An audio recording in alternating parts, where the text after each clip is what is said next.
muslimin jamaah sholat Idul Adha rahimakumullah. 1436 tahun yang lalu, pada hari Arafah, seorang hamba Allah pernah berdiri di hadapan 120.000 jamaah haji pada hari itu. Tubuhnya tegap meski usianya sudah tidak lagi muda.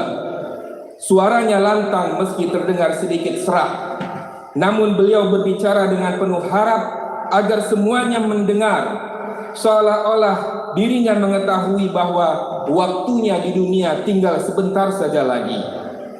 Maka beliau membuka khutbahnya dengan mengatakan, Ayyuhan nas, inni wallahi la adri la'ali la'alqakum ba'da yaum. Wahai sekalian manusia, demi Allah, aku tidak tahu apakah aku mungkin akan berjumpa lagi dengan kalian setelah hari ini. Kita yang pernah membaca kisahnya pasti akan merasakan betapa besar rasa tanggung jawab yang dibebannya dan kekhawatiran dirinya seandainya ia pada hari itu tidak menyampaikan apa yang akan disampaikannya. Sampai-sampai setiap kali beliau menyampaikan, beliau harus melihat ke langit sambil mengatakan, Allahumma syhad, Allahumma syhad, Allahumma syhad. Ya Allah, saksikanlah bahwa aku telah menyampaikan. Saksikanlah ya Allah bahwa aku telah menyampaikan, agar nanti di akhirat tidak ada lagi yang menuntut beliau seraya mengatakan, kami belum tahu ya Allah, kami belum pernah mendengar ini ya Allah, kami tidak tahu ya Allah tentang hal ini.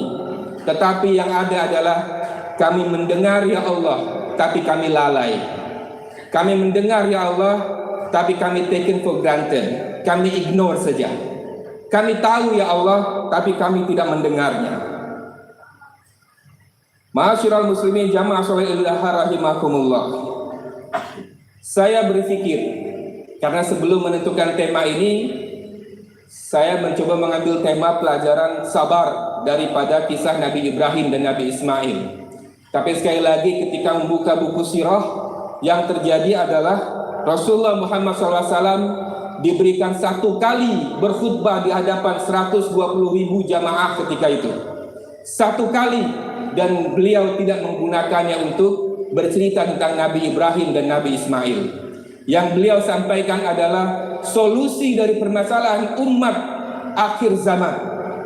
Solusi dari segala masalah yang mungkin akan datang kepada pribadi, kepada keluarga, ataupun kepada masyarakat yang bernegara. Isi dari khutbah wada beliau, khutbah perpisahan beliau, adalah jawaban dari seluruh pertanyaan tentang bagaimana mendapatkan ketenangan hati setiap individu, bagaimana meraih kebahagiaan rumah tangga, dan bagaimana menciptakan keharmonisan bernegara. Nasihat Rasulullah Muhammad SAW langsung kepada intinya agar mudah didengar dan diingat dan disampaikan kepada manusia di masa-masa berikutnya. Itulah sebabnya dalam salah satu hadis yang meriwayatkan tentang khutbatul wada ini, ya, dalam riwayat Ad-Darimi, beliau Rasulullah Muhammad SAW mengatakan, farahimallahu man sami'a maqalatil yauma fawa'aha. Allah akan merahmati orang yang mendengar perkataanku kemudian dia menjaganya. Kemudian beliau melanjutkan, farubba hamil fiqhin wala fiqha lahu. Mungkin ada orang yang membawa ilmu itu tapi yang enggak faham. Wa rubba hamil fiqhin ila man huwa afqahu minhu. Dan mungkin ada orang yang menyampaikan ilmu itu kepada orang yang lebih faham. Jadi ilmu itu seperti air. Boleh jadi yang menerimanya saat ini tidak lebih memahami daripada generasi mendatang yang menerimanya kemudian. Oleh sebab itu, seringkali di dalam kesempatan saya berbicara, saya mengatakan, tolong didengar khutbah terakhir Rasulullah Muhammad SAW, dibaca. Karena logikanya seperti ini. Kalau orang sudah tahu bahwa dia akan mati beberapa hari lagi, kira-kira yang akan dia sampaikan pesan kepada orang-orang yang dia care, yang dia peduli, yang dia sayangi, kira-kira itu pesan mengarut atau pesan yang betul-betul serius?